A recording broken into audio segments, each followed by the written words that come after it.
Good evening, good morning, good afternoon, যেখানে যেই সময় ভিডিওটি দেখছেন। চৌধুরী আবদুল্লাহ কাসেদ কিউআর কোড থেকে সবাইকে ওয়েলকাম জানাচ্ছি। তো কিউআর কোড প্রোগ্রামের নাম বিকজ এই প্রোগ্রামটা প্রডিউস করছে রানা ভাই।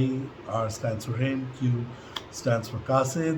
তো আমরা যেটা করি যে এই প্রোগ্রামে সামটাইমস আমরা দুজনে মিলে কথা বলি, সামটাইমস রানা ভাই একা কথা বলেন, সামটাইমস আমি একা কথা বলি, সামটাইমস আমরা আমাদের বাইরে ফ্রেন্ডসদেরকে, আমাদের বাংলাদেশের ফ্রেন্ডসদেরকে, ডিফারেন্ট গেস্টদেরকে আমরা নিয়ে আসি আমাদের প্রোগ্রামে ডিসকাশনের জন্য। তো আজকে অ্যাকচুয়ালি একটা ইন্ডিভিজুয়াল সোলো এপিসোড করতে চাচ্ছি, and the topic is basically need to help bring piece in the subcontinent. And এটা নিয়ে এই জন্য কথা বলতে চাচ্ছি। ফার্স্ট অফ অল কোয়েশ্চেন হচ্ছে, who am I? I am a concern citizen by profession, organisational development consultant. প্রায় ২৬-২৭ বছর ধরে বিভিন্ন কোম্পানিতে কাজ করেছি, ডিরেক্টর, সিনিয়র ম্যানেজমেন্ট পজিশনে। মাসাল্লাহ তার মধ্যে ১৭-১৮ বছর চলে গেছে। এবং mostly HR, organisational development, performance development এগুলো নিয়ে কাজ করেছি। আর ক্যারিয়ার নিয়ে যেহেতু কাজ করেছি, এইচআর নিয়ে, অর্গানাইজেশন নিয়ে, হাজার হাজার মানুষের সাথে তো কাজ করার, কথা বলার অভিজ্ঞতা আছে। আর হ্যাঁ, অ্যাজ এ কনসার্ন সিটিজেন মিডিয়াতেও কাজ টাজ করেছি, প্রোগ্রামস করেছি, আর বিভিন্ন সাবজেক্টে কথা বলতে ভালো লাগে। তো একটা জিনিস হচ্ছে যে লাস্ট বেশ কিছুদিন থেকে খবর যেগুলো দেখছি, যে ধরনের নিউজ টিভিতে, ইউটিউবে সব ডিফারেন্ট পোস্ট মানুষ শেয়ার করছে, মানে খুবই ডিস্টার্বিং অ্যান্ড ভেরি অ্যালার্মিং। মানে মনে হচ্ছে যে আই হোপ নট, বাট মানে অ্যাগ্রেশন যেরকমভাবে বাড়ছে আমাদের সাবকন্টিনেন্টে এবং between India and Bangladesh, to be very specific, এটা আসলেও খুব কনসার্ন হওয়ার মতো একটা জায়গায় চলে যাচ্ছে। তো as a concern citizen I thought that it's very important that we talk about it, because একটা জিনিস কি, গোলমাল বেঁধে গেলে এবং যদি খুব খারাপ রকম কোনো একটা সিচুয়েশন চলে আসে, সো তখন তো আসলে আমরা সবাই এফেক্টেড হয়ে যাব। তো মানে যে যেভাবে পারি কিছু ভালো থটস, আইডিয়াস, সেন্সেবল কোনো কথাবার্তা যদি বলার থাকে, তাহলে we all should, so that আমাদের কথাবার্তাগুলো ডিসিশন মেকার্সদের কানে পৌঁছয়, এবং আশা করি যে they will make some sensible decisions. Of course তারা নিজেরাও মানে সব কিছুই বুঝে, ভালো বুঝে, আমাদের থেকে আরও অনেক বেটার বুঝে, কিন্তু আছে না, মানে generally what people are thinking, সেই থটসগুলো শোনাও দরকার। তো সেই জন্যই আসলে কথা বলা, তাই না?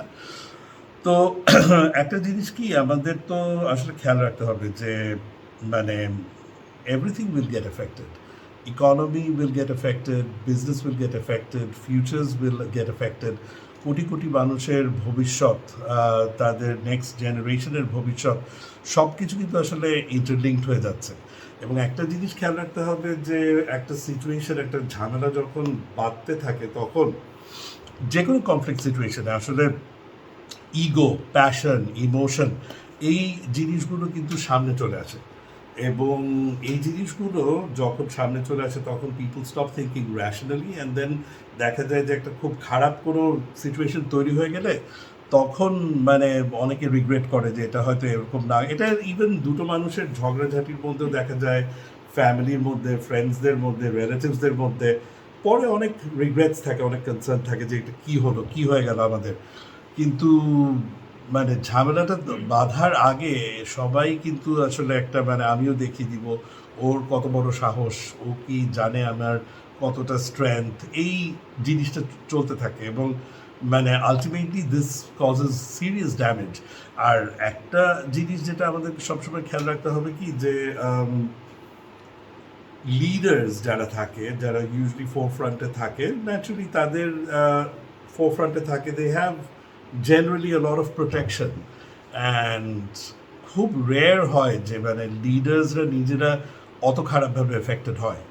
দেখা যায় যে জেনারেল পিপল গেট এফেক্টেড, তাই না? মানে যদি মারা যায়, দেখা যায় it's the general people who gate killed, অথবা আর্মড ফোর্সেস ইনভলভ হয়ে গেলে মানে সোলজার্সরা মানে বেশি মারা যাচ্ছে। তো এই ধরনের সিচুয়েশন, যে কোনো কনফ্লিক্ট সিচুয়েশনে দেখা যায় যে পরে কোল্যাটারাল ড্যামেজ অনেক অনেক অনেক।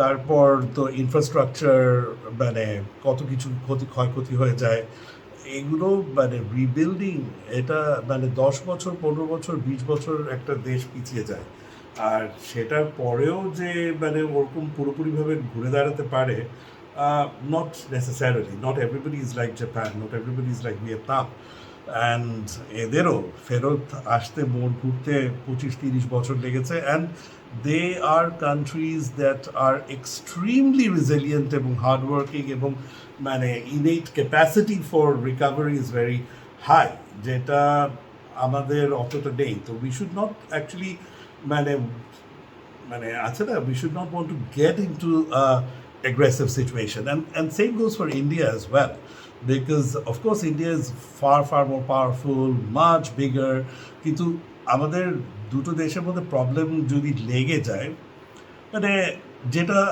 একটা বড় প্রবলেম কি সেটা হচ্ছে যে এখানে তো আসলে শুধু দুটো দেশ না এখানে whether we like it or not এখানে religion comes into play so when religion comes into play তখন দেখা যাচ্ছে যে ইন্ডিয়ার ভিতরেও there is like a enormous প্রায় 25-30 কোটি মুসলিম পপুলেশন আছে দেখা যাবে যে ওই মুসলিম পপুলেশনের উপরেও কিছু নির্যাতন হতে পারে তখন দেখা যাবে বা ওই মুসলিম পপুলেশনও এখানে কি শুরু হয়ে গেল বা কোনো যদি বিটুইন দ্য কান্ট্রিজ অ্যাগ্রেশন বেঁধে যায় তখন ওখানকার মুসলিম পপুলেশনও আবার একটু একটু রিয়াকশন শো করতে পারে তখন ইন্টারনাল প্রবলেমস ওদিকে শুরু হয়ে যেতে পারে অ্যান্ড দেন মানে একটা certain portion of the population ঝামেলা স্টার্ট করলো বাট রিয়াকশন আসলে সবার উপর আসলো তখন সেটাও একটা মানে মুসলিমস নন